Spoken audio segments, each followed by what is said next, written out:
Good afternoon, I'm Alejandra Perez for Siouxland Public Media News. A finalist for the Sioux City manager position said Friday that he hopes his previous experiences could help Sioux City move forward. Craig Clark, executive director of Austin Port Authority, Minnesota, was the second finalist to be interviewed. Clark said he would spend his first 90 days meeting with constituents, stakeholders, and departments and immersing himself in the community. Most important asset without question is the staff. We can't do the job that we need to deliver for the community without having competent and well-compensated staff. One of the other two finalists, Andrew Barden, city administrator for Winterset, Iowa, will have his interview after Clark in the late afternoon Friday. Eric Swanson, interim city manager of Phoenix, Oregon, had his interview on Thursday. The interview process includes open forums for city residents to pose questions. The Sioux City Council members are working to pinpoint the successor for former longtime city manager Bob Padmore, who retired in April.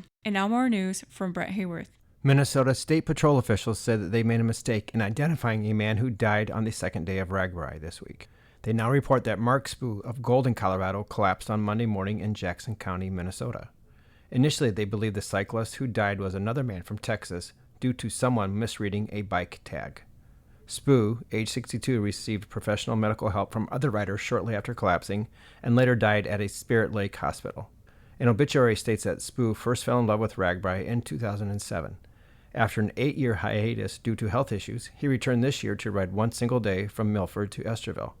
It goes on to say that Spoo died of a heart attack and it was fitting that his last ride of his life would be on Ragbri.